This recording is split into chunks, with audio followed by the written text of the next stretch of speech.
본문 말씀은 마태복음 16장 18절 저희 복음 집회 주제 말씀인데요. 같이 한번 읽어보도록 하겠습니다. 시작. 또 내가 내게 이르노니 너는 베드로라. 내가 이 반석 위에 내 교회를 세우리니 음부의 권세가 이기지 못하리라. 아멘. 할렐루야. 지금까지 또 매일매일마다 또 함께 이 자리에 또 믿음으로 나온 주님의 귀한 자녀들, 백성들을 무엇보다 하나님이 기뻐하시고 하나님 함께 하실 줄로 믿습니다. 모니터 조금만 올려주세요. 우리 지난 4일 동안 또 열심히 나오셨던 분들 중에 오늘 5일차인데 나 개근했다, 5일 다 개근했다, 자신있게 한번 흔들어 보세요. 네, 할렐루야. 한번 박수 한번 쳐드리죠. 저희가 따로 준비한 선물은 없고요. 이미 받으셨어요. 아멘. 주님이 우리에게 귀한 선물을 이미 주신 줄 믿습니다. 복음은 기쁜 소식입니다. 존재적 죄인이 태어나서 하는 짓마다 다 죄를 짓는 일 외에는 할 수 없었던 저희들 안에 하나님을 스스로 찾을 수도 부를 수도 없었던 저희 절망적인 존재 안에 또 영원한 사망 가운데 있었던 저희를 위해 예수 그리스도의 생명을 통째로 내어주시고 누구든지 그 이름을 믿는 자마다 구원을 하신 그 하나님의 기쁜 소식, 그것이 참된 복음인 줄 믿습니다. 더 이상 복음을 받았는데 안 기쁘다, 그럴 수 있습니까? 없습니까? 없습니다. 아까 찬양 인도하셨던 형제님이 예수님을 믿는 사람의 특징, 기뻐합니다. 왜 기뻐합니까? 뭐 때문에 기뻐합니까? 복음 때문에 기뻐하는 겁니다. 내가 얼마나 큰 죄악과 구렁텅이에서 하나님 나를 건져주셨다는 이 하나만의 사실만으로도 우리는 영원토록 하나님 앞에 찬송과 영광을 돌려 합당하다고 생각합니다. 아멘이십니까? 하나님이 창세전부터 예비하신 이 복음을 저희가 복음을 만나기 전에는 저기 쓰레기통에 쳐박고 세상의 안목의 정욕, 육신의 정욕, 이생의 자랑을 위해 살았습니다. 그런 나는, 그런 옛사람 나는 이제 그리스도와 함께 죽었습니다. 아멘. 그리고 이제는 예수님이 죽음에서 생명으로 부활하실 때 나도 예수님과 함께 부활에 참여하는 자가 되어 부활 생명이 되었음을 믿습니다.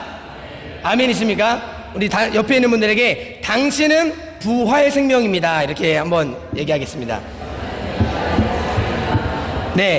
하나님은 우리에게 죽음이 끝이 아니라 그 죽음을 넘어 하나님이 영광의 복음의 광채는 곧 부활이요 생명입니다. 그 생명을 얻었는데 다른 것보다 가장, 여러분 죽었는데 다시 산 거 외에 더 큰 기쁨이 있을까요? 혹시 물에 빠진 적 있으세요? 거의 죽을 뻔 하다가 누가 건져줬다, 그러면 얼마나 기쁘지 않겠습니까? 그거보다 훨씬 더 위험하고 비참한 상황이 저희 죄인이었습니다. 근데 하나님이 그 아들 십자가 예수 그리스도를 그 위에 죽으심으로 우리를 살리시고 부활하게 해주셨습니다. 여러분, 성경은 그래서 처음부터 끝까지 하나님이 시작하시고 하나님이 이루시고 하나님이 완성하시는 하나님의 언약, 하나님의 약속으로 되어 있습니다. 믿으십니까? 그래서 하나님에게는 꿈이 있습니다. 저희가 갖고 있는 신약 성경에서요, 하나님의 약속이 하나도 이루어지지 않는 게 있을까요? 없을까요? 다 이루어졌어요. 근데 아직 이루어지지 않는 한 가지가 있습니다. 그게 뭔지 아십니까? 예수님이 다시 오시겠다 하시는 그날은 아직 기다리고 있습니다. 그날을 기다리는 사람들이, 또 사도 요한이 하나님이 환상 중에 또 이 요한계시록을 기록하게 하셨는데요, 거기에 마지막 그 모든 백성들이 하나님 앞에 나와서 찬송과 영광을 돌리는 예배 장면이 나옵니다. 이것이 바로 누구의 꿈입니까? 하나님의 꿈이요, 하나님의 비전입니다. 같이 한번 읽어보겠습니다.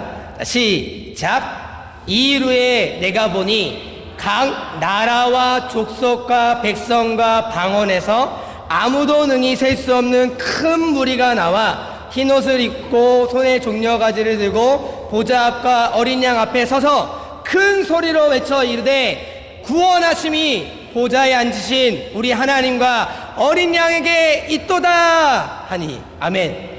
한번 상상해 보십시오. 이 앞구절에는요, 각 이스라엘 각 지파별로 하나님이 12,000명씩 14만 4천 명을 부르시고요. 그 뒤에 다시 환상을 보니까 각 나라와 족속과 백성과 방언, 이 나라 안에는요 많은 족속이 있고요, 족속 안에도요 여러 가지 민족이 있습니다.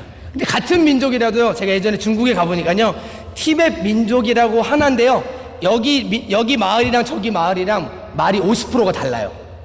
그러니까 그게 방언이에요, 방언. 그러니까 우리나라 그냥 사투리 정도가 아니라 같은 민족인데 통하지 않는 방언 종족이 있어요. 하나님 그런 방언 종족에까지 모든 민족과 백성들 가운데서 셀 수 없는 큰 무리가 하나님께 나와 똑같은 찬양을 드리는데 각 나라와 족속의 언어로 찬양합니다. 구원하심이 보좌에 앉으신 우리 하나님과 어린 양께 있도다. 아멘. 이게 누구의 꿈이십니까? 하나님의 꿈이에요. 하나님의 꿈이 이거라면 저희가 예수 생명이 되었으면 이제 누구의 꿈에 사로잡혀야 될까요? 하나님의 꿈에 사로잡히는 건, 내가 내 인생의 주인이었으면 내가 내 꿈을 이루는데 최고 목적을 두시면 돼요. 그런데 우리는 이제 그런 나는 죽었어요. 내 인생은 내 것이 아니라 예수님 겁니다. 할렐루야. 그러면 이제 예수님의 꿈이 나의 꿈이 되는 거예요. 그래서 막 선교한다, 선교사 막 이런 거 되게 들으시면 부담스러워 하셨잖아요. 할렐루야. 그런데 그거는요 부담스러우려고 하나님 말씀하신 게 아니라 모든 그리스도인들, 복음을 가진 자들이 그 생명대로 살아갈 수 있는 생명 그 자체라고 말씀하십니다. 아멘이십니까? 그래서 오늘은 이 하나님의 꿈을 이루기 위해서 하나님이 계획하시고 이루신 것들을 잠깐 보고요, 또 이 위대한 교회 안에 하나님이 주신 이 생명의 복음을 어떻게 우리가 믿음 안에서 반응할지 한번 보도록 하겠습니다. 이 복음은요, 하나님이 처음부터 아담 하와 아니면 그 당시 살았던 어떤 일부 아니면 이스라엘 민족 그 정도를 위해서 주신 게 아니라 처음부터 각 나라와 족속과 백성과 방언들이 함께 들어야 될 기쁜 소식으로 주셨습니다. 그래서 이거를 무슨 복음이라 하냐? 열방용 복음이라고 합니다. 할렐루야. 만약에 하나님이 이스라엘 민족 신이었으면 누구용? 이스라엘 민족용 복음이겠죠? 그런데 하나님은 온 열방의 백성들이 함께 들어야 할 말씀과 기쁜 소식으로 열방용으로 하나님이 주신 복음입니다. 만약에 열방용으로 주시지 않았으면 저희 민족, 우리 한민족, 조선 사람들, 복음에 전혀 빛을 보지 못했던 이 나라 저희 민족은 이 복음에 대해서 알 수 있었을까요? 없었을까요? 없었겠죠. 근데 하나님은 처음부터 하나님이 조선을 사랑하사. 아멘이십니까? 그래서 하나님의 백성들이 오게 하셨고 저희를 구원하신 겁니다. 자, 그러면 성경은 정확하게 목적과 방향이 있는데요, 이 성경이 처음부터 창세기부터 요한계시록까지 누구가 하시는 일을 기록한 겁니까? 하나님이. 그러니까 원래 교회를 오래 안 다니셔도요, 모든 질문에 하나님 하시면 거의 대부분 맞아요. 성경에 처음부터 끝까지 누가 하셨다고요? 하나님. 할렐루야. 그럼 하나님이 하시는 그 일, 하나님은 선교하시는 하나님입니다. 하나님은 직접 하나님의 일을 완성하시는 분이에요. 그러니까 정확하게 목적과 방향이 있습니다. 하나님이 죄인들에게 하신 약속이 있는데요, 그것이 약속, 옛 언약에서 구약, 할렐루야, 새 언약에서 신약. 그래서 구약 39권, 신약 27권, 66권을 주셨는데요, 이 성경 모든 약속들이 하나님의 약속들로 가득 채워져 있고 그 약속을 하나님이 어떻게 이루어 가셨는지를 기록하신 겁니다. 아멘이십니까? 그러니까 하나님은 어떤 분이냐? 하나님은 따라해 볼까요? 선교하시는 하나님이시다. 그러니까 하나님이 이러한 하나님의 언약을 구체적으로 드러내 주시기 위해서 창세기 어제 보셨죠? 창세기 이제 노아 홍수를 지나고 이제 하나님이 홍수를 내리시고 살려주셨어요. 그런데 노아가 아무리 하나님의 말씀에 순종했지만 노아도 죄인일까요? 죄인이 아닐까요? 죄인이죠. 노아의 후손들도 죄인이겠죠. 얼마 지나지 않아서 창세기 11장에 자신들의 이름을 내려고 뭘 쌉니까? 바벨탑을 쌓아요. 그러니까 6장에서 쓸어버렸는데 채 11장이 되기도 전에 인간은 가지고 있는 이 본성 자체가 짱아치, 기억나시죠? 짱아치? 네, 절대로 다시 빠지지 않는 죄 곧 나 곧 죄. 그래서 영원히 죽을 수밖에 없는 모습을 드러내요. 근데 그럴 때 하나님이 포기하신 게 아니라 한 사람을 부르십니다. 그게 누굽니까? 바로 아브라함입니다. 아브라함의 언약과 그 안에서 나타난 선교를 보겠습니다. 아브라함을 부르실 때 하나님이 약속하신 언약이 있어요. 네, 창세기 12장 1절부터 3절, 앞에가 좀 작으시면 드림 프린트물로 참고하셔서 읽으시면 됩니다. 시작. 여호와께서 아브라함에게 이르시되 너는 너의 고향과 친척과 아버지의 집을 떠나 내가 내게 보여줄 땅으로 가라. 내가 너로 큰 민족을 이루고 내게 복을 주어 내 이름을 창대하게 하리니 너는 복이 될지라. 너를 축복하는 자에게는 내가 복을 내리고 내가 너를 저주하는 자에게는 내가 저주하리니 땅의 모든 족속이 너로 말미암아 복을 얻을 것이라 하신지라. 아멘. 아멘. 아담의 씨로 퍼지는 모든 인류는 결국 저주를 받아서 하나님께 버려질 수밖에 없는 죄인으로 살아갈 수밖에 없습니다. 하지만 하나님이 세상 죄인을 사랑하사 구원하시려고 구원 계획을 이루시기 위해서 하나님이 믿음의 조상이라고 하는 한 사람을 뽑으셨어요.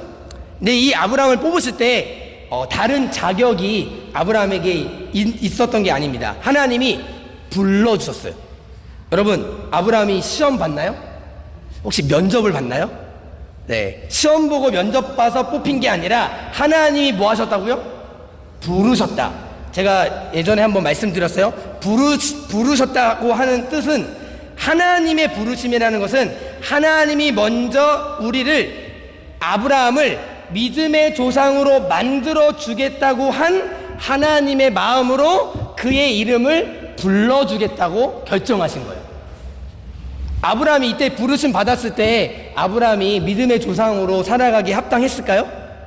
아니요. 네, 여러분 조금만 성경을 이렇게 보시면 알겠지만 아브라함처럼 헷갈리고 아브라함처럼 순종 못하고 네, 자기 아내도 팔아먹고 네, 그렇게 믿음의 조상이라고 하는 아브라함이 얼마나 실수투성인지 다 아시지 않습니까?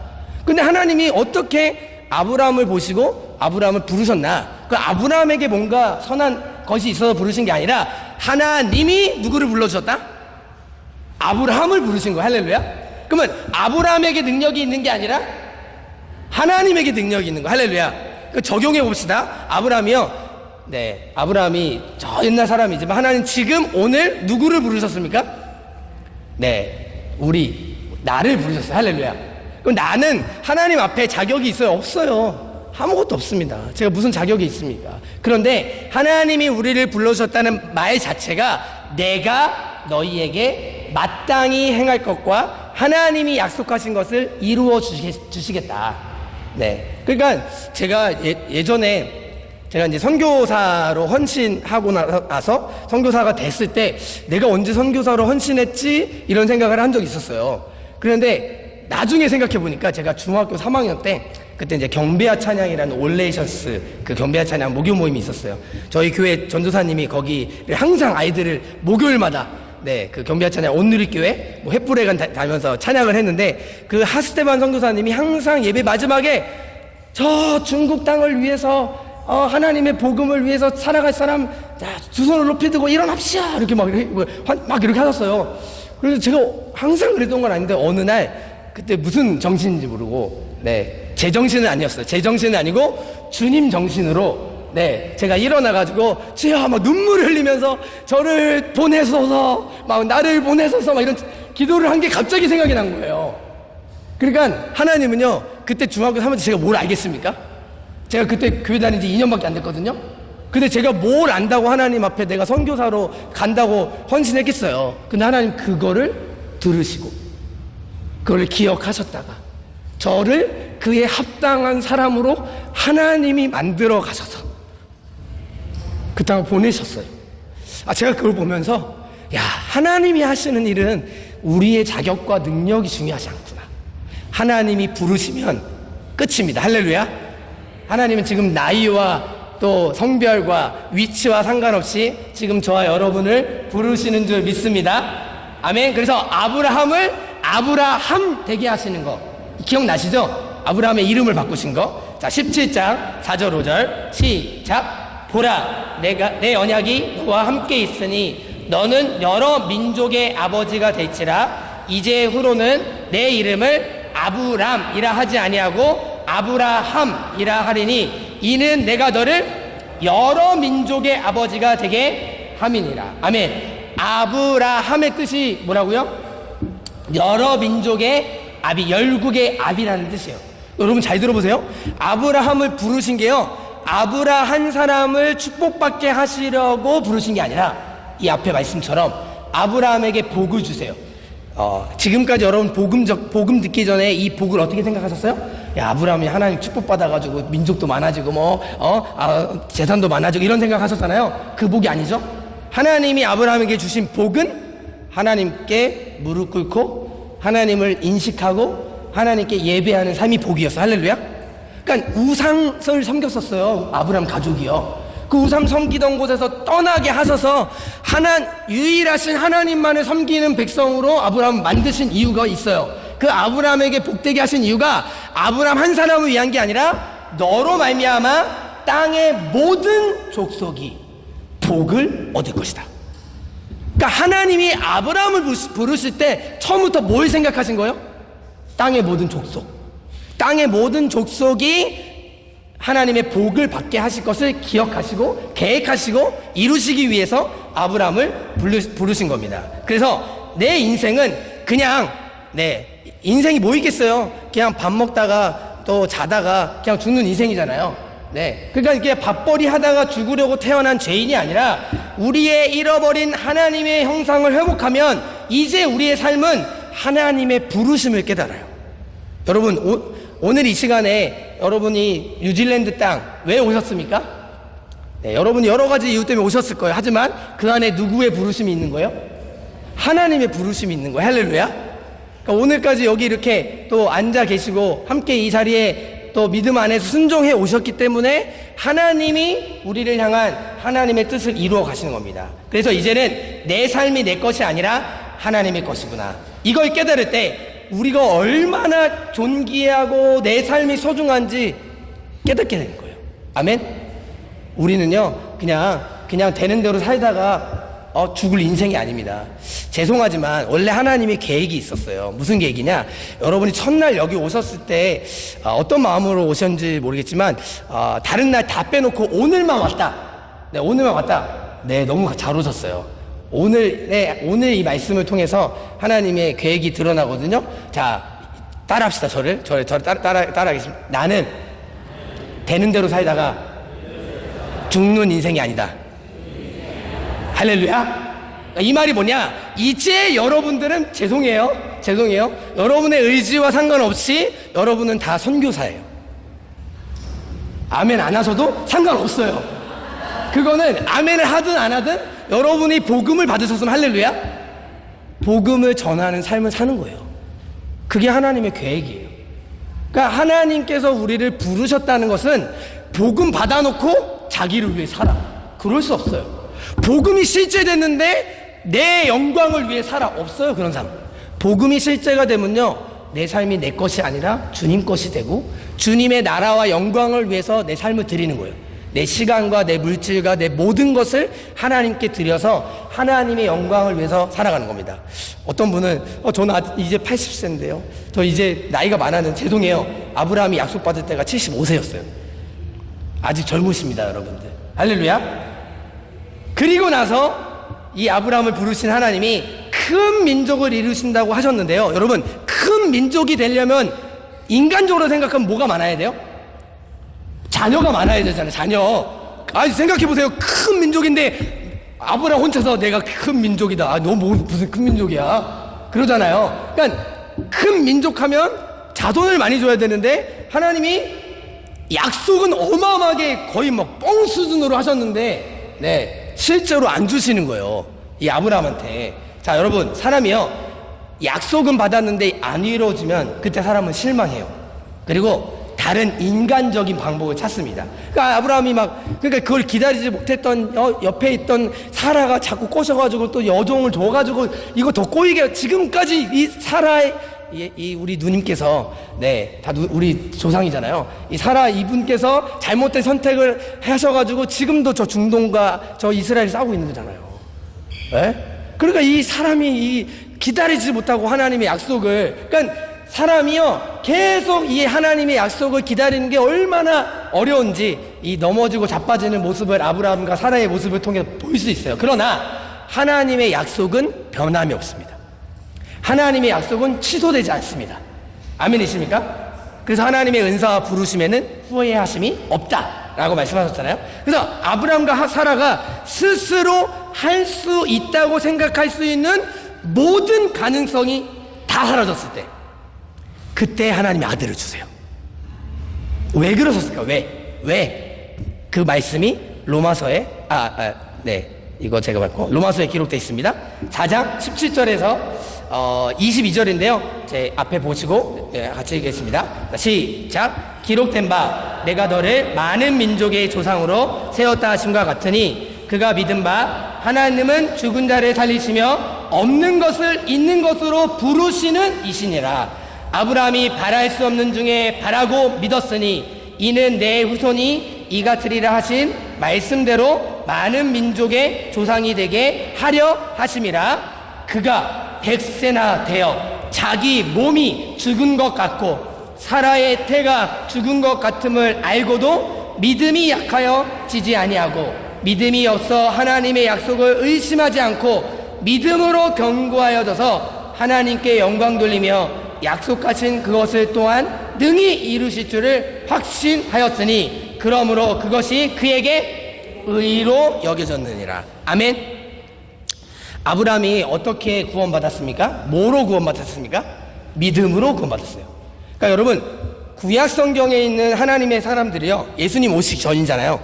예수님 오시기 전 사람들은 뭐로 구원받았을까요? 율법으로? 아니면 다른 걸로? 구약에 있는 모든 사람도요 믿음으로 구원받습니다.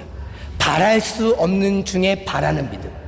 아직 이루어지지 않는 메시아의 언약을 기다렸던 사람들이요 믿음으로 살다 죽은 거예요. 우리는 뭐 하는 사람일까요? 우리는 이미 오신 메시아를 믿고 다시 오실 메시아를 믿음으로 살아가는 자가 천국 가는 거예요. 구약에도 믿음, 신약에도 믿음이에요. 구약에도 무슨 행위나 다른 걸로 하나님 구원하시는 게 아니라 처음부터 믿음에서 믿음에 이르게, 복음에는 하나님의 의가 나타났나니 믿음에서 믿음으로 이르게 하나니 기록된 바 오직 의인은 믿음으로 말미암아 살리라. 아멘.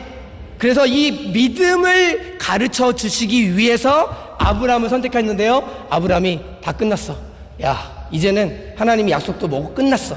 우리는 이제 살아도 이제 모든 임신할 수 있는 가능성이 다 끝난 그 상태에서 불가능을 가능케 하시는, 죽은 자를 살리시는 하나님의 능력이 아브라함에게 임합니다. 아멘이십니까? 그게 하나님의 역사고 그게 하나님의 뜻이었어요. 왜요? 아브라함이 자랑하지 못하도록, 아브라함이 자기의 어떤 최선으로 믿음의 조상이 되는 게 아닌 걸 하나님이 가르쳐 주시기 위해서. 사랑하는 여러분, 잘 안 될 때가 있으실 거예요. 다른 사람들은 잘 되는데 나는 아무것도 이렇게 드릴 것 없는 텅 빈 바구니를 하나님께 올려드리는 때가 있을 거예요. 왜 그러실까요? 나는 할 수 없지만 하나님이 하시는 걸 가르쳐 주시려고. 아멘. 실망하지 마십시오. 하나님의 약속은 한 번도 변하지 않습니다. 우리 각자를 향한 하나님의 계획과 부르심은 지금도 유효해요. 저처럼 중학교 3학년 때 저 아니고 여러분들 중에 하나님께 헌신했던 분들 계시죠? 기억해 보세요. 하나님 그거 지금도 유효합니다. 할렐루야. 네, 그 말씀대로 하나님이 이루실 줄로 믿습니다. 하나님이 아브라함을 부르실 때 아브라함 한 사람만 보신 게 아니라 그 뒤에 세워질 한 민족을 봤어요. 그 민족이 누굽니까? 네, 이거를 제가 한번 읽어볼게요. 제가 설명해드리고 할게요. 그래서 이 한 민족을 봤는데 하나님께서 이 민족을 통해서 결국 이방인들께까지 이 복이 전해지기를 원하셨어요. 그래서 아브라함에게 먼저 뭐를 받게 하셨다고 갈라디아서 하나님은 복음을 주셨대요. 자, 한번 읽어보겠습니다. 시작. 또 하나님이 이방을 믿음으로 말미암아 의로 정하실 것을 성경이 미리 알고 먼저 아브라함에게 복음을 전하되 모든 이방인이 너로 말미암아 복을 받으리라 하였느니라. 그러므로 믿음으로 말미암는 자는 믿음이 있는 아브라함과 함께 복을 받느니라. 아멘. 아멘. 아브라함에게 주신 복이 그냥 물질적인 축복이나 자손 많아지는 축복이 아닌 거 아시겠죠? 아브라함에게 뭘 주셨다고요? 복음을 주셨다. 이 복음이 뭡니까? 죽은 자를 살리시고 없는 것을 있는 것으로 부르시고 믿음으로 말미암는 하나님의 의, 그게 복음이에요. 그걸 먼저 아브라함 삶 전체를 통해서 깨닫게 하셨어요. 아브라함이 나중에 실제가 됐어요. 실제가 된 다음에 하나님이 한 가지 시험을 하십니다. 누구를 드려라? 이삭, 아들을 드려라. 그 아들을 데려갈 수 있었던 믿음이 뭐가 어떤 믿음이었습니까? 그 아들을 설상 죽인다 할지라도 죽은 자 가운데서 살리신 하나님, 없는 것에서 그 아들을 주신 분도 하나님. 할렐루야. 아브라함이 이런 믿음의 사람으로 하나님 변화시켜 주신 거예요. 여러분, 그 아브라함 한 사람, 그 한 사람을 통해서 이제 한 민족 이스라엘이 탄생합니다.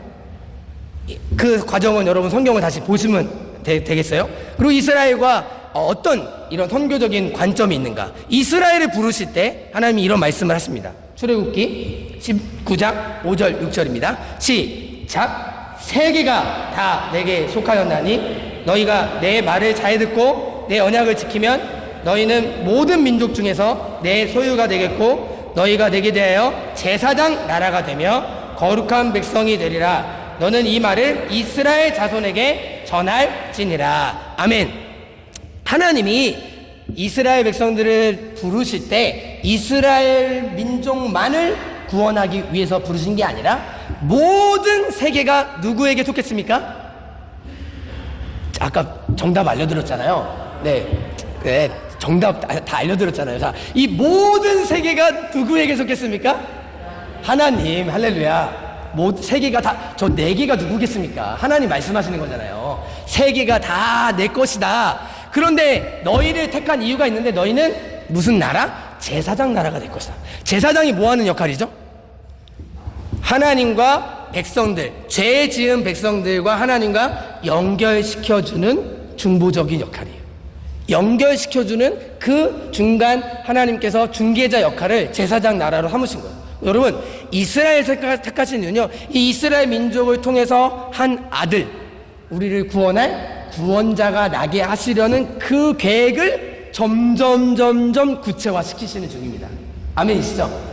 그러니까 이스라엘이요, 지금 대단하게 이 세상에서 갑부도 많고 똑똑하고 그런 거 있지만요, 이스라엘이 자신의 정체성을 깨달을 수 있는 유일한 말씀은 본인들이 메시아의 탄생을 위해서 존재했다는 것을 기억해야 돼요. 맞죠? 그리고 그 이미 오신 메시아를 믿어야 돼요. 할렐루야. 근데 이스라엘 사람들이 아직도 오신 메시아를 안 믿고 다른 메시아가 있을 거다, 아직도 그러고 살고 있어요. 근데 하나님 약속하셨죠? 그들도 하나님의 때에 돌아오게 하실 것이다. 아멘이십니까?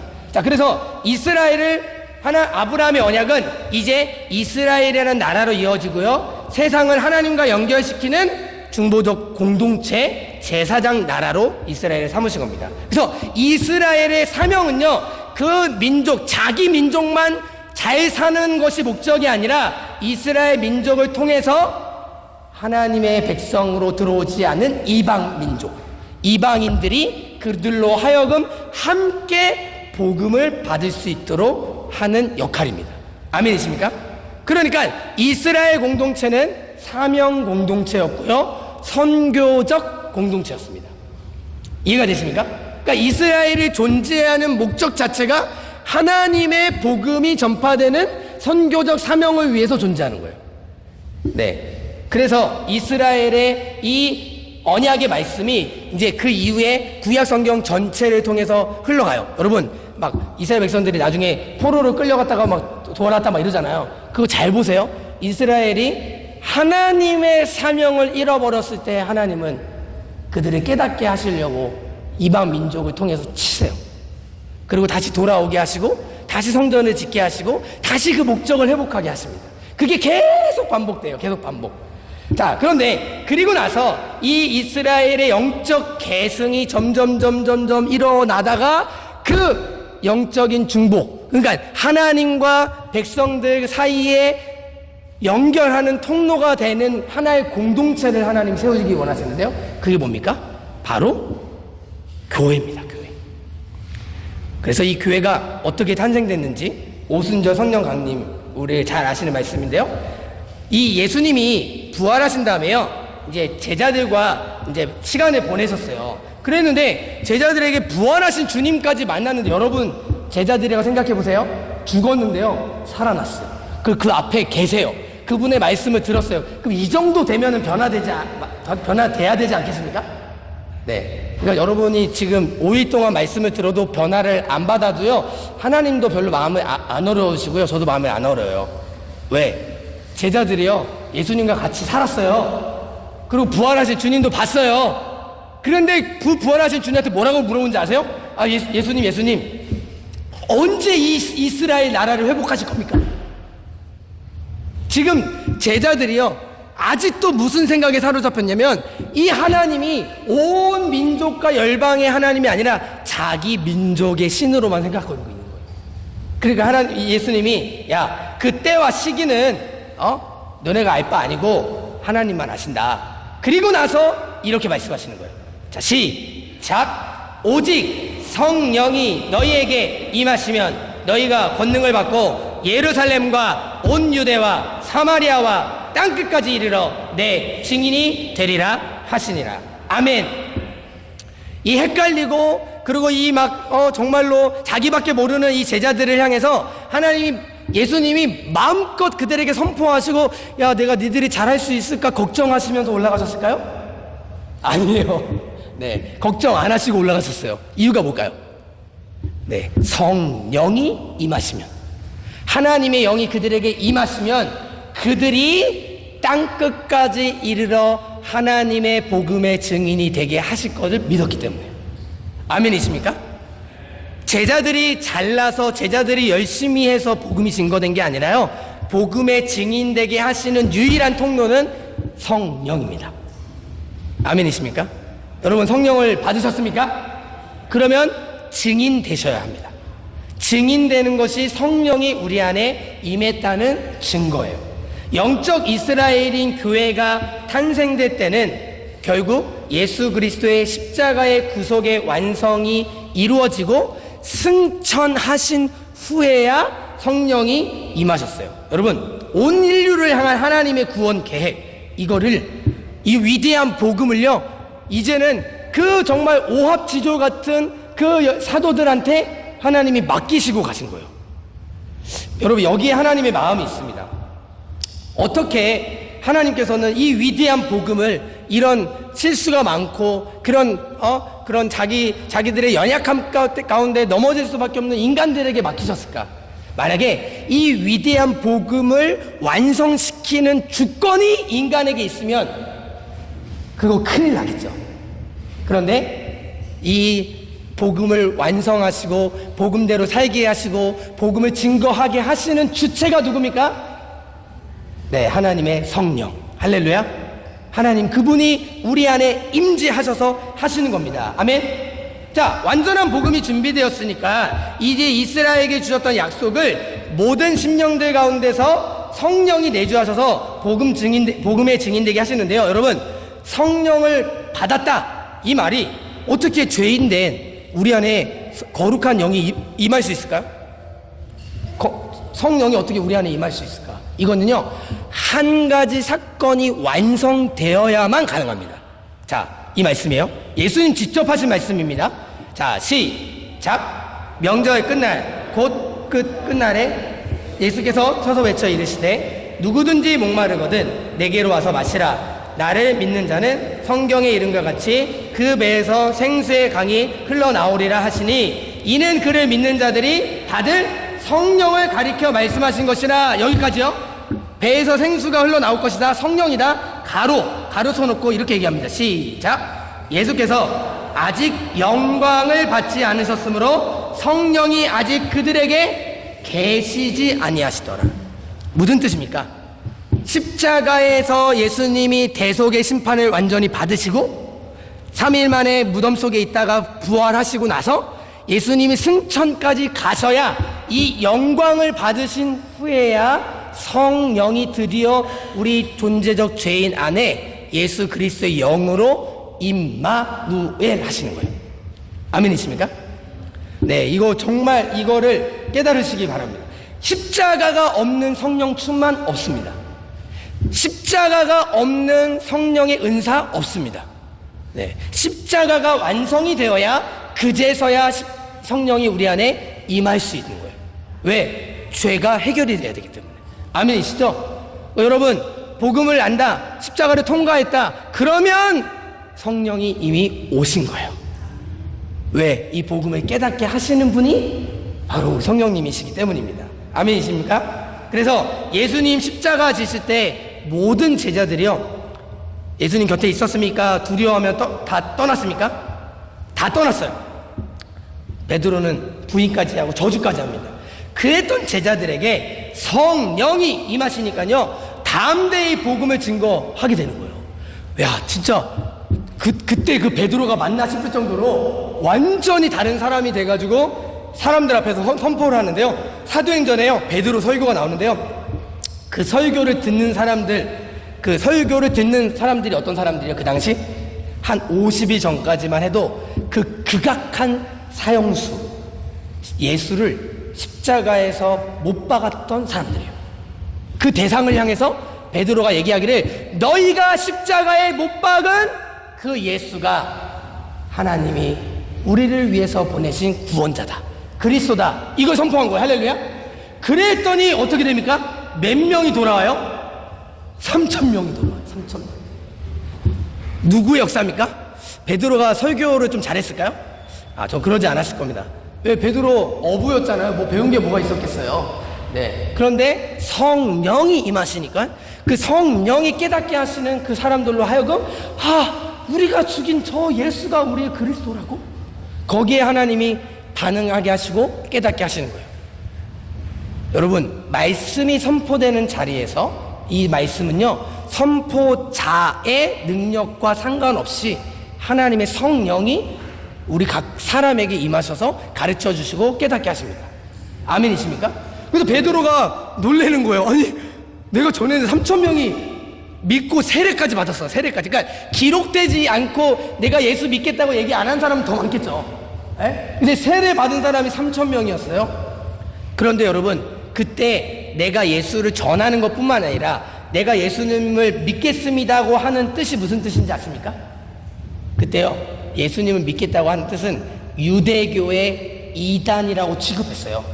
그러니까 유대교 사람들이 죽이듯이 달려들고요, 종교 지도자들이 이거 전하지 말라고 하고요, 그리고 그때 당시 로마 시대니까 이런 잘못된 것을 이렇게 선동하는 사람들을 감옥에 가두려고 그랬어요. 그러니까 내가 예수를 믿는다고 고백하는 순간 뭐 할 수도 있는 거예요. 네, 감옥에 갈 수도 있고 핍박을 당할 수도 있고 심지어 죽을 수도 있다는 거예요. 그래서 로마 시대의 배경으로 한 로마서, 이 말씀이 여러분이 지금까지 생각했던 그 말씀이 아니었어요.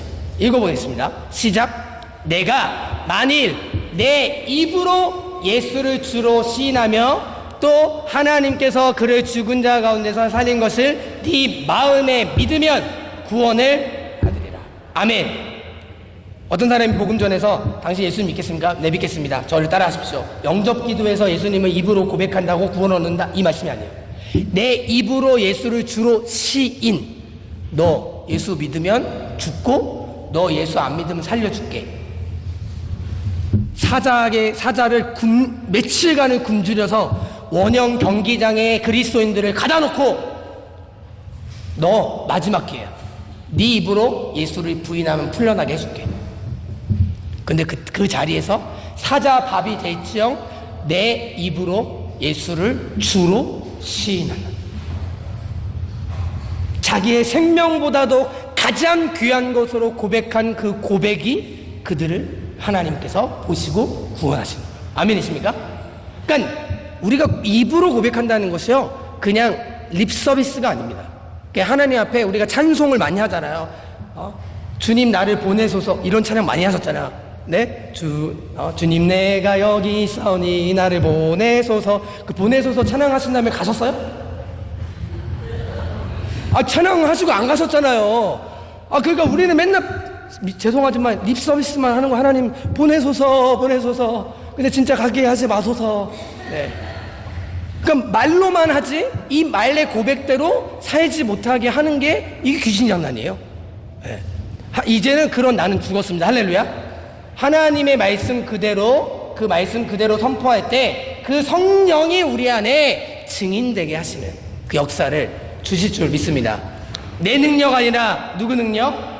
네, 하나님의 능력. 할렐루야. 그 하나님의 능력으로 우리를 증인되게 하십니다. 자, 그러면 이 복음을 이 위대한 복음을요 이제 하나님께서 누구에게 주셨냐면 교회에게 주셨어요. 근데 여러분 지금 전 세계에서요 선교 현장 그리고 우리가 사는 뭐 뉴질랜드 그리고 한국 지금이요 전 세계에서 기독교에 대한 핍박과 저항이 점점 약해질까요? 강해질까요? 강해집니다. 네. 지금 한국에서 일어나는 일 보시고 계시죠? 네. 현직 목사가 그냥 구속을 당해서 네. 그냥 기독교를 완전히 대놓고 탄압하고 핍박하는 이 시대가 됐어요. 그러니까 교회가 기초가 흔들리는 상황이 지금 일어나고 있는 거예요. 그러니까 교회가 정치 이념의 갈등으로 공격을 당하거나 아니면 우리 스스로 복음의 변질로 교회가 문을 닫거나 교세가 축소되는 어려움이 지금 많이 진행되고 있습니다. 근데 여러분 교회는 만약에 사람이 세운 것이라면 네 그렇게 무너져도 되겠죠. 하지만 하나님께서 세우신 하나님의 교회이기 때문에 결코 무너지지 않습니다. 아멘이십니까? 하나님께서 반드시 다시 세워주실 거예요. 아멘. 어디 위에서 세워주십니까? 아까 우리 처음에 시작했던 건 반석 위에 세워주실 것입니다. 그래서 이 나머지 두 번째 시간은 네, 이 교회가 뭔지를 조금 더 설명해 드리겠습니다. 교회라는 주제는요 우리 그리스도인들에게 너무나 중요한 문제인데 우리는 때로 교회에 대해 깊이 생각해 보지 않고 그냥 교회를 다니는 경우가 많습니다. 교회라는 용어 자체 이 용어를 처음 사용했던 신약성경에서의 본문이 어딜까요? 그게 바로 예수님이 제자들한테 다른 사람들이 나를 뭐라고 그러냐? 그러니까 어떤 사람이요 예수님을 선지자야 아니 엘리야 여러 가지 이렇게 얘기하는 거예요. 그러면 너희들 제자 너희들은 나를 누구라고 하냐라고 이렇게 물어보는 거예요. 자, 한번 읽어보겠습니다. 자, 시작. 이르시되 너희는 나를 누구라 하느냐? 그랬더니 시몬 베드로가 대답하여 이르시되 시작. 주는 그리스도시요 살아계신 하나님의 아들이십니다. 아멘. 이 고백을 드린 거예요. 그러니까 예수님 너무 깜짝 놀라가지고 베드로야 이걸 네가 안 게 아니야. 네 그러니까 육적으로 안 게 아니라 하나님의 영이 너에게 알려주셨다. 할렐루야. 그렇게 딱 깔아 놓으신 다음에 그때 말씀하신 말씀이 오늘 본문이었던 이 말씀을 하신 거예요. 자, 시작. 또 내가 내게 이르노니 너는 베드로라. 내가 이 반석 위에 내 교회를 세우리니 음부의 권세가 이기지 못하리라. 아멘. 베드로라는 뜻이 무슨 뜻이에요? 반석이라는 뜻이에요. 근데 왜 예수님이 반석 위에 세우신다고 그러셨냐? 두 가지 뜻입니다. 첫 번째는 이 반석은 베드로가 방금 고백했던 신앙 고백 위에 세우신다는 거예요.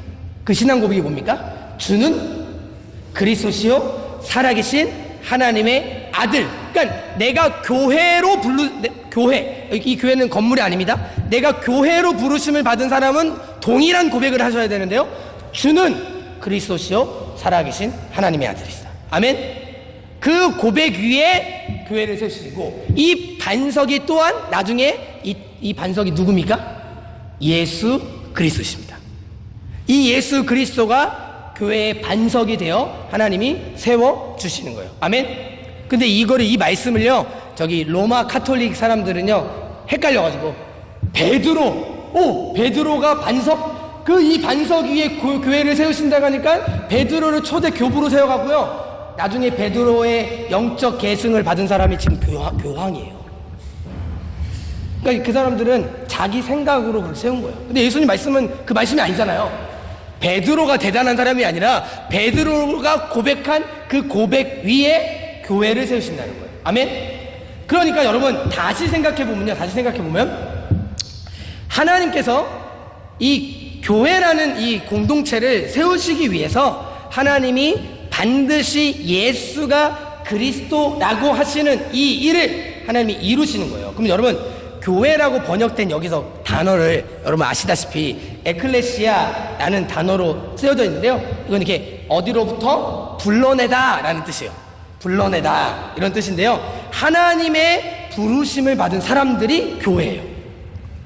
그럼 하나님의 부르심을 받아서 따로 구별된 무리와 모임을 하나님을 의미하는데요, 초대교회의 그리스도인들은요, 그들이 생각하는 교회의 정체성을 눈에 보이는 건물 회당이 교회가 아니라 바로 예수를 그리스도로 고백하는 믿는 자들의 모임을 교회라고 했어요.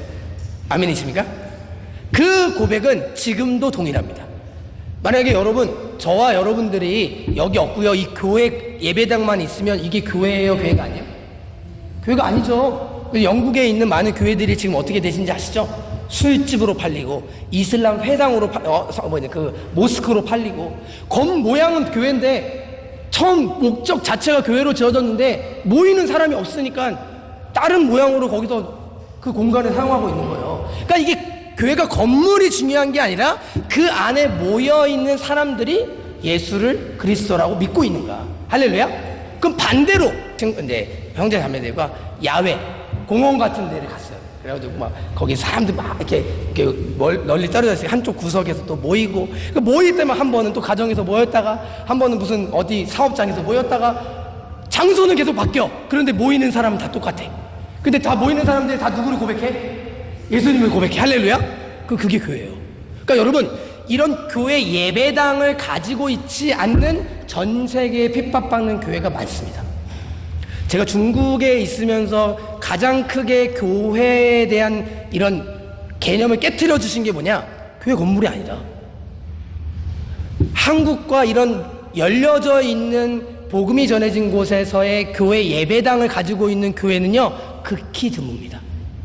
저 이슬람 지역, 아직도 핍박받는 그런 전 세계 민족들이 있는 그런 지역에서는요, 그냥 335 모여있는 곳이 교회예요. 가정에서 숨어서 예배드리고 있어요. 하나님께서 보시는 교회, 우리가 그 교회의 모습을 회복해야 될 줄로 믿습니다. 아멘이십니까? 그래서 이 교회는 결국 반석 위에 세워지는 건데요, 이 교회의 의미를 또다시 하나님께서 이렇게 말씀하십니다. 교회란 예수를 그리스도로 고백하고 믿는 자들의 공동체입니다. 근데 교회를 예수님이 세우실 때 무슨 값을 치르셨는가? 여러분, 코로나 기간에 제가 뉴스를 찾아보니까요, 한국의 코로나 기간에 부동산 중개소에 많은 건물, 교회 건물들이 매물로 나왔대요.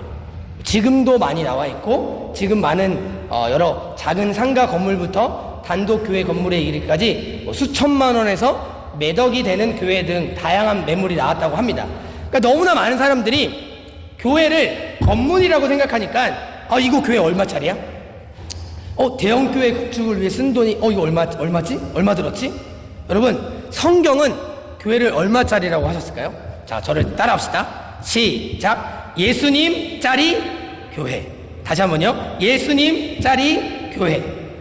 자, 무슨 말이냐? 성경이 이런 예수님 짜리라고 나온 게 아니라 이 말씀을 읽어보면 아십니다. 자, 시작. 성령이 그들 가운데 여러분을 감독자로 삼고 하나님이 자기 피로 사신 교회를 보살피게 하셨느니라. 아멘. 이 교회를 뭐로 사셨다고요? 예수 그리스도의 피로 사신 겁니다. 여러분, 내가 여기 있는 물건을 살 때 요즘 뭐 스마트폰 새로 나온 게 200만 원이다. 200만 원의 가치를 가지니까 200만 원 주고 사니까 200만 원짜리잖아요. 하나님이 교회를 세우시기 위해서 치르신 값이 무슨 값이에요? 예수님 피값이에요, 피값. 그러니까 교회는 누구 짤이라는 거예요? 예수님 짤이라는 거예요, 여러분. 이 교회는 누가 뭐래도 하나님께서 그 아들의 피로 값주고 사신 가장 존귀하고 거룩한 예수님 짤의 교회입니다. 아멘이십니까?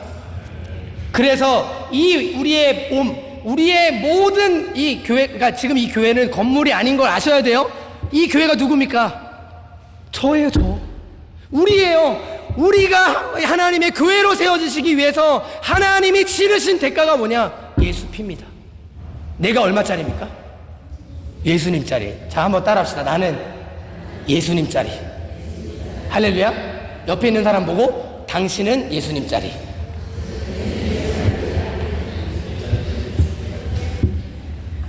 또 다른 말씀이에요.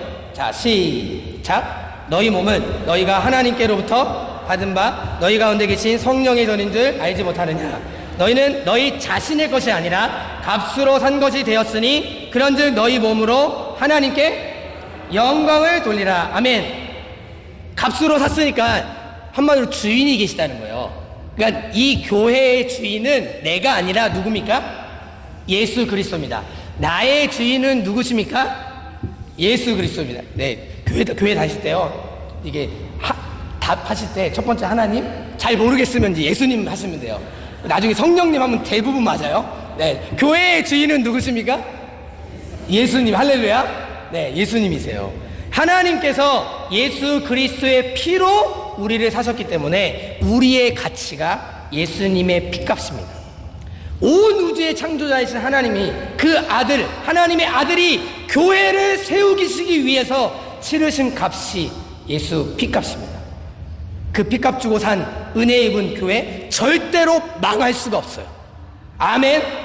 우리 것이 아니고 주님 것이기 때문에. 망하면 누구 손해입니까? 예수님 손해죠. 절대로 망할 수 없어요. 예수를 믿는 자들이 모여 있으면 망할 수 없어요. 망하는 이유가 따로 있어요. 믿지 않기 때문에 망하는 거예요. 네. 문 닫는 교회 있어요. 왜 닫습니까? 믿지 않기 때문에 닫는 거예요. 믿는 사람들이 모이면 닫을 수가 없어요. 할렐루야. 아멘. 하나님께서 그렇게 하십니다. 자, 그런데 예수님 짤의 교회는 또 무슨 의미가 있냐? 자, 예수님과 공동 운명이 됐다는 거예요. 한 운명이 됐다는 거예요. 자, 이 말씀이 있습니다. 에베소서 5장 31절 32절 시작. 그러므로 사람이 부모를 떠나 그의 아내와 합하여 그 둘이 한 육체가 될지니 이 비밀이 크도다. 나는 그리스도와 교회에 대하여 말하노라. 아멘. 지금요, 남자와 여자가 한 몸이 되는 것 같이 둘이 한 육체가 되는 것처럼 이 비밀이 어디 안에 이루어졌냐면 그리스도와 교회랑 한 몸이라는 거예요. 아멘. 여러분, 한 몸이라는 것은요, 머리가 가는데 몸이 안 갈 수 없잖아요. 그러니까 이게 한 몸이 됐으면 안 갈 수가 없어요. 예수님이 가시는데 안 간다. 그러면은 예수님 몸인 거예요, 아닌 거예요? 아닌 거죠. 네, 아닌 거죠. 그러니까 예수님과 하나 된 교회는요, 이제는 예수님이 가시는 곳에 가고, 할렐루야. 예수님이 멈추라는 곳에 멈추고, 예수님이 우리의 신랑이 되셔서 결국 신부된 하나님의 교회의 백성들을 맞이하러 오실 것입니다. 그때까지 뭐 하는 거예요? 거룩함을 지키는 거예요. 정결함을 지키는 거예요. 다른 신을 섬기지 않고 하나님만 섬기는 거예요. 그것이 우리 신부된 사람의 마땅한 행합합니다. 근데 여러분, 예수님이 교회를 어디까지 생각하는지 아십니까? 잘 보세요. 사도 바울이죠. 바울이 사울이었을 때 예수 믿는 자들을 잡아다 감옥에 갇혔어요. 그때 다메섹 도상에 가다가 예수님이 나타나가지고 사울에게 말씀하십니다. 이런 말씀을 하세요. 자, 같이 한번 읽어보겠습니다. 자, 시작. 들음에 소리가 있어 이르시되 사울아 사울아 네가 어찌하여 나를 박해하느냐. 좀 여기 바울이 있을 때요 예수님 벌써 승천하셨거든요. 바울이 예수님 박해한 적 있었어요? 없어요. 근데 지금 예수님 뭐라고 말씀하세요? 사울이 핍박했던 교회를 향해서 핍박했던 너가 왜 나를 박해하느냐. 지금 누구랑 하나라는 거예요? 예수님과 교회가 하나라는 겁니다. 아멘이십니까? 그러니까 한마디로 교회 건들면 너 죽어, 이런 뜻이에요. 야 사울아 네가 교회를 건드렸어? 그러면 이거 누구를 건든 거예요? 네, 두 번째 대답, 예수님을 건든 거예요. 예수님 건드린 거예요. 이게 사도 바울이요. 그랬는데 사도 바울이 저 예수님 건든 적 없는데요. 저 예수 믿는 사람들, 그 예수 믿는 사람이란 내가 하나야. 내가 한 몸이야. 이렇게 예수님은 교회를 이렇게 생각하십니다. 그래서 여러분 아까 내가 예수님 짤이면 옆에 계신 분도 누구 짤이요?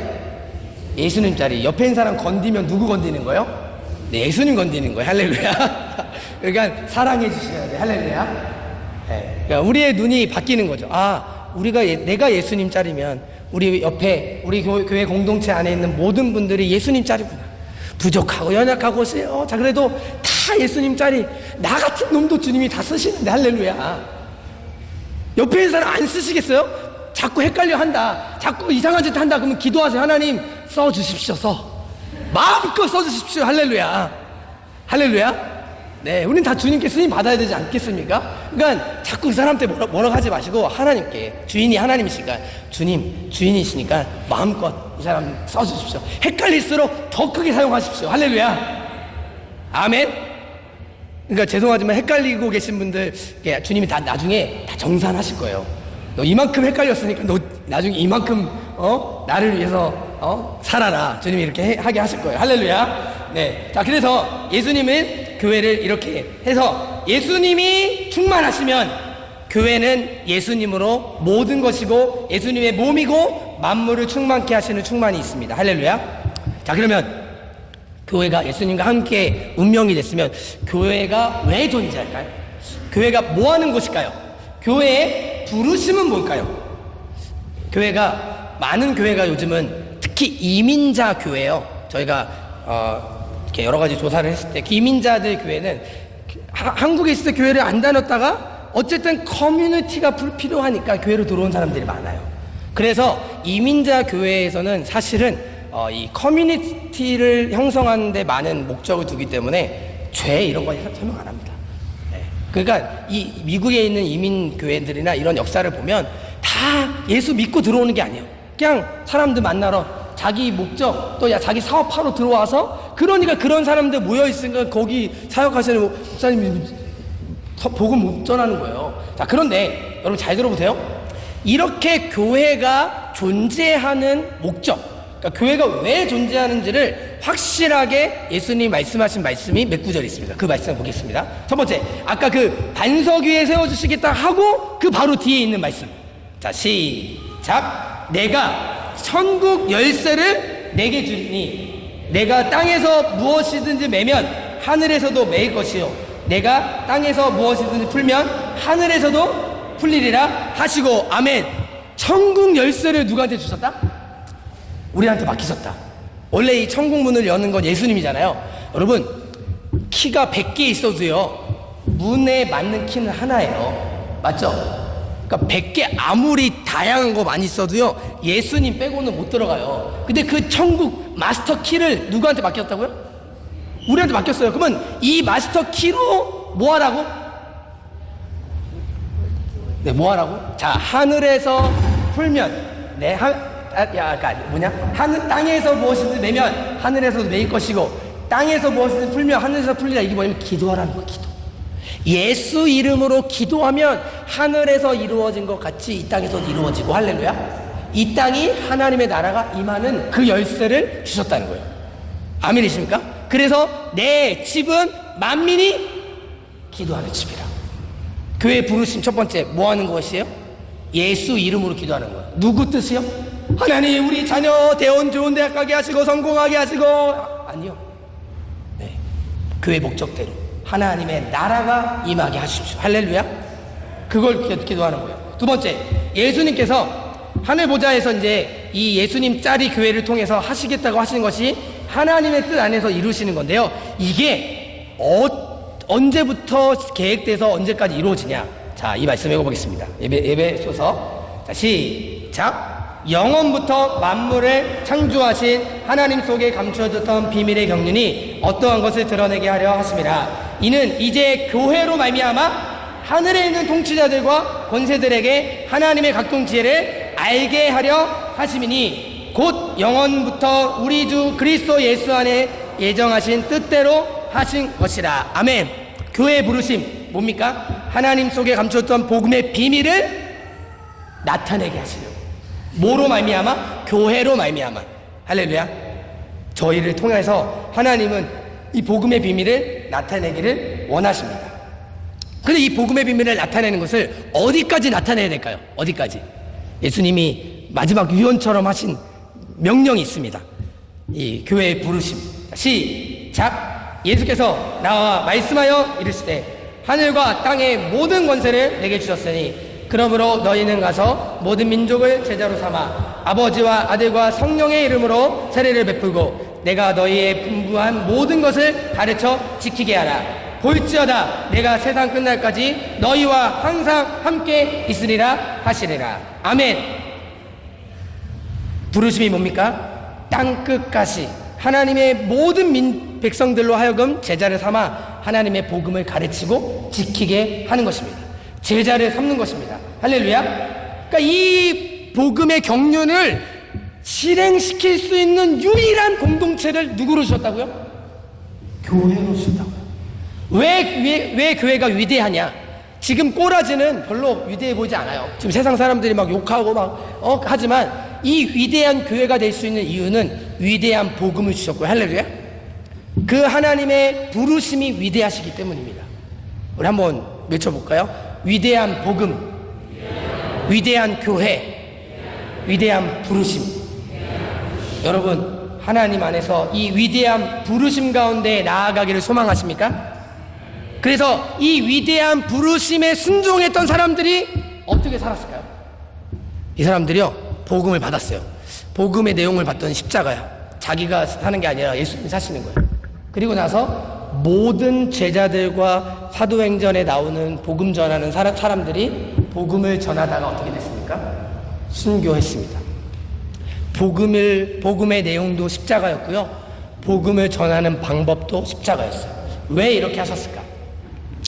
하나님께서는 이 역사를 이제 이 복음의 증인들을 통해서 자기에게 실제된 복음이 나타내는 삶을 통해서 이 복음이 전파되기를 원하시는 거예요. 아멘?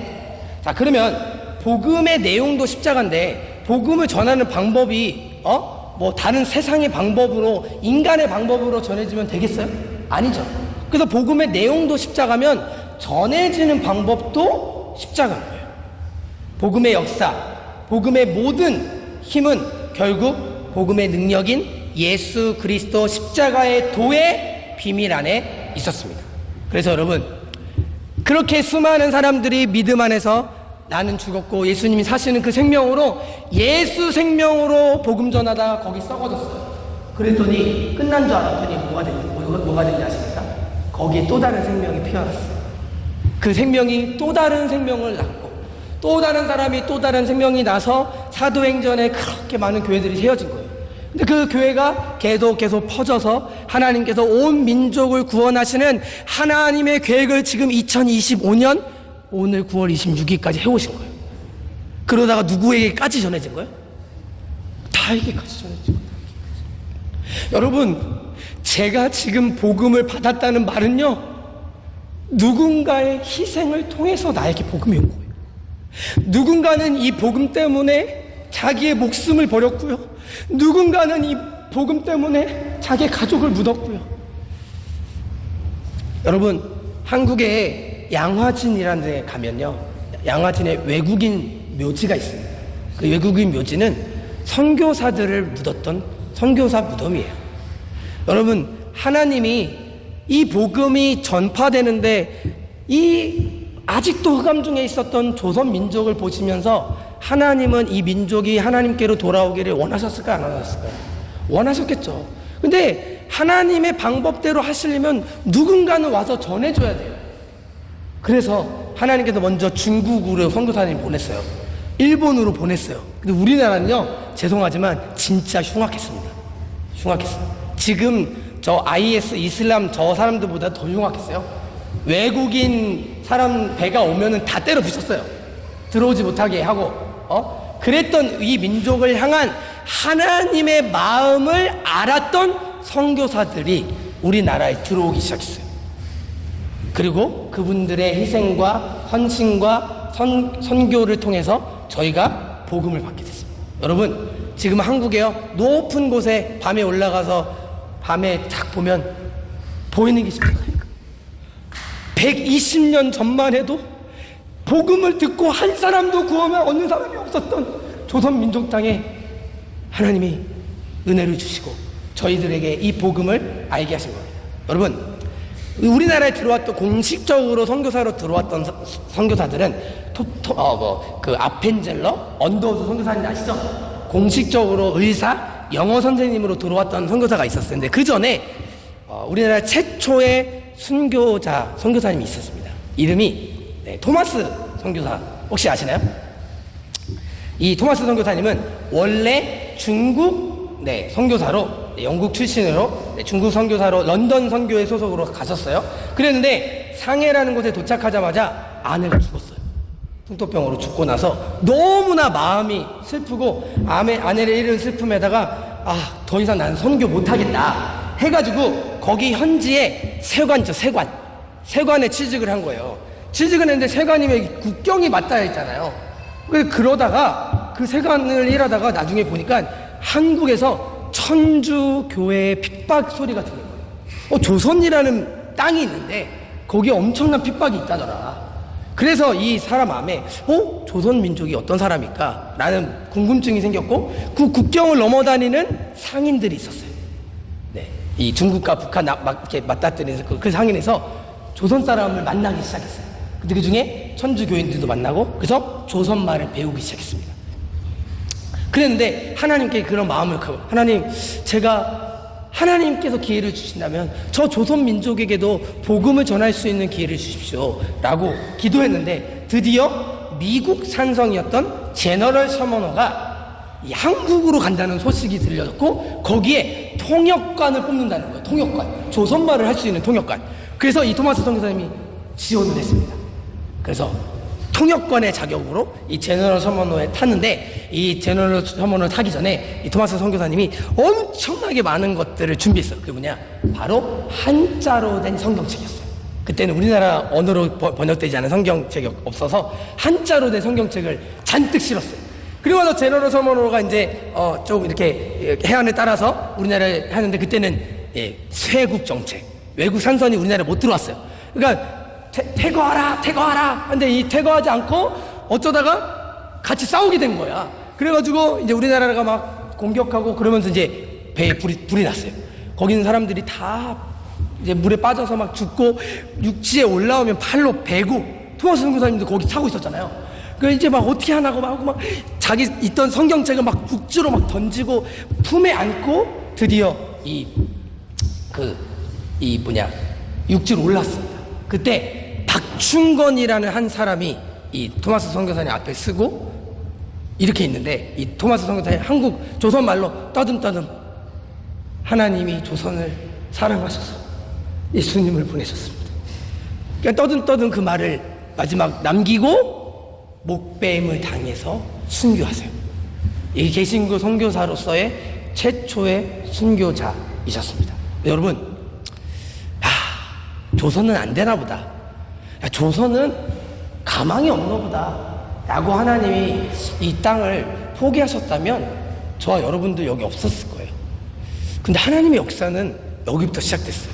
이 한 사람의 생명이 거기서 끝나서 비참하게 끝난 것 같았는데요. 그때 그 한문 성경을 막 던졌을 때 옆에 있던 최지랑이라는 어떤 꼬마 아이가 종이니까 그때 종이가 귀하잖아요. 종이니까 그걸 몇 가지를 챙겨갔어요.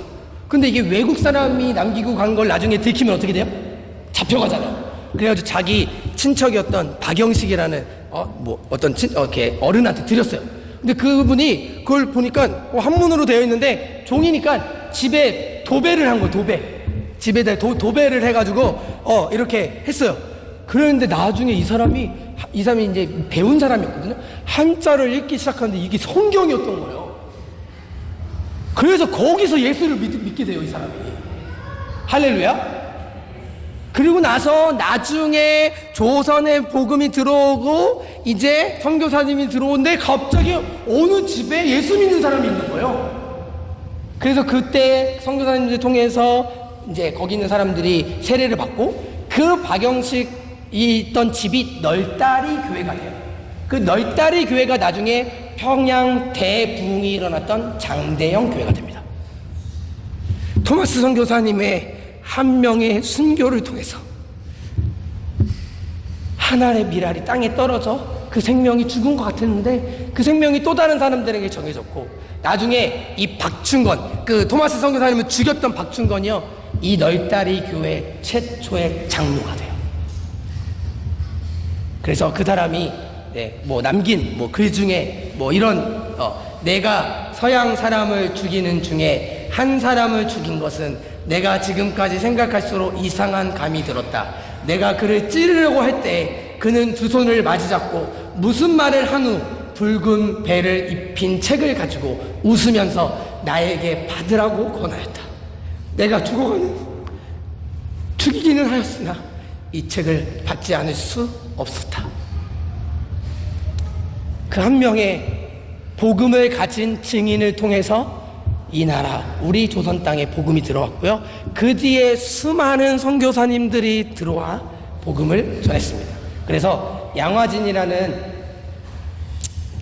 그 선교사 무덤에 가면요, 이런 여러 무덤이 있어요. 근데 저희가 다 설명하면 시간이 많이 가니까 그 중에 한 분을 소개해 드릴게요. 루빅 캔드릭이라는 여성 선교사님이신데요. 이분 미국 텍사스 감리교 출신으로 어린 시절부터 하나님에 대한 믿음과 복음의 열정을 갖고 선교사가 되기로 결정했어요. 그리고 나서 원래는 저희 한국으로 오려고 온 게 아니라 다른 데를 가려다가 1907년 그 부흥이 일어났을 그쯤에 조선 이 선교사로 만 26세의 나이로 우리나라에 들어오게 돼요. 그래서 이분이 오셔가지고 개성이라는 곳에서 어린 주일학교 교사를 하는 이제 그런 영어도 가르치고 복음도 전하고 그런 일들을 하다가 1907년 9월에 왔는데요. 1908년 6월 채 1년도 되지 않았을 때 맹장염이 걸렸어요. 근데 그때는 수술을 못 받으니까 맹장염에 걸려서 수술을 제대로 받지 못하고 열흘 만에 돌아가십니다. 26살의 꽃다운 나이 세상을 떠났어요. 그리고 나서 텍사스에서 난리가 났어요. 그 젊은 여성이 거기 조선에 가가지고 죽었다. 이게 너무 얼마나 허망하냐 그런 마음이 막 든 거예요. 근데 이분이 쓰셨던 편지가 나중에 도착을 했는데 그분이 이렇게 쓰신 거예요. 이 묘비에 쓴 말인데 만일 내가 죽으면 만일 내게 1,000개의 생명이 있다면 그거를 모두 조선에게 주겠다. 그렇게 조선을 사랑했어요. 그랬는데 이 편지의 마지막에 만일 내가 죽으면 텍사스 청년들한테 이 조선 땅에 많은 청년들이 올 수 있도록 조금 도와주십시오. 10명, 20명, 50명 이렇게 이곳에 와서 복음을 전할 수 있도록 해주십시오. 그 말대로 이 선교사님의 순교 소식을 듣고 많은 선교사님들이 이 땅에 20명이 헌신해서 조선에 달려왔고요. 조선 선교사로 활동을 했습니다. 할렐루야. 이분이 엄마 아빠한테 편지가 쓴 내용이 나중에 공개가 됐어요. 이거를 읽고 오늘 마지막으로 마무리를 하려고 합니다. 제가 읽어드릴게요. 이 선교사님이 아직 살아계실 때 부모님한테 쓴 편지입니다. 사랑하는 어머니 아버지, 이곳 조선 땅에 오기 전 집들에 심었던 꽃들이 활짝 피어났다는 소식을 들었을 때 하루 종일 집 생각만 했습니다. 욕심쟁이 수지가 그 씨앗을 받아 동네 사람에게 나눠주다가 너무나 나눠주다니 너무나 대견스럽군요. 아버지 어머니, 이곳 조선 땅은 참으로 아름다운 곳입니다. 모두들 하나님을 닮은 사람들 같습니다. 선한 마음과 복음에 대한 열정으로 보아 아마 몇십 년이 지나면 이곳은 예수님의 사랑이 넘치는 곳이 될 것 같습니다. 복음을 듣기 위해 20km를 맨발로 걸어오는 어린아이들을 보았을 때 그들 안에 있는 하나님의 사랑 때문에 오히려 위로를 받습니다. 그러나 한편에서는 일제의 탄압이 점점 심해지고 있습니다. 그저께는 예수님을 영접한 지 일주일도 안 된 서너 명이 끌려가 순교했고 토마스 선교사와 제임스 선교사도 순교했습니다. 선교본부에서는 철수하라는 지시가 있었지만 대부분의 선교사들은 그들이 전도한 조선인들과 아직도 숨어서 예배를 드리고 있습니다. 그들은 모두가 순교를 할 작정인가 봅니다. 오는 이 밤은 유난히도 고향으로 돌아가고 싶습니다.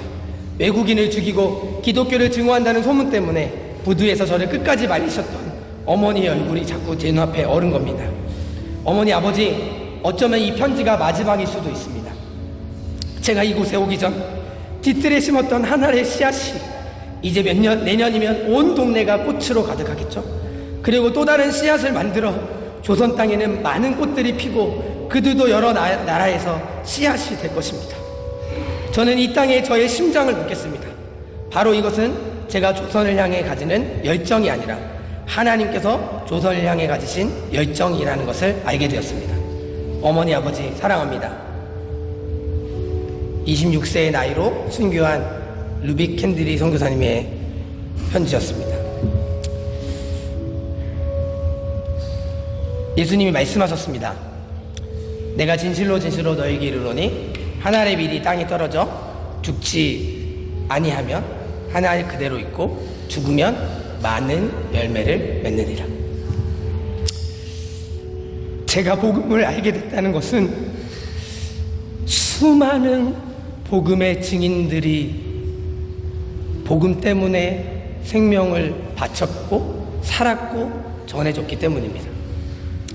그 복음의 씨앗이 저희들에게 심어졌습니다. 근데 여러분, 그 복음 받고 또 나 혼자 잘 살겠다 한다면 그건 하나님의 부르심이 아닙니다. 나에게 심겨진 복음의 씨앗이 또 다른 사람들에게 심어질 수 있도록 내가 하나의 미랄이 된 것입니다. 그것이 교회의 부르심입니다. 이 밤에 우리 같이 한번 하나님께 먼저 정말 이 복음을 전하는 것이 다른 게 아닙니다. 아무도 예배하지 않는 곳에서 예배하는 거예요. 아무도 헌신하지 않는 곳에서 내가 그곳에서 함께 주님을 높이는 겁니다. 그래서 우리 이 찬양을 부르면서 또 주님께 나아가도록 하겠습니다. 우리 아무도 예배하지 않는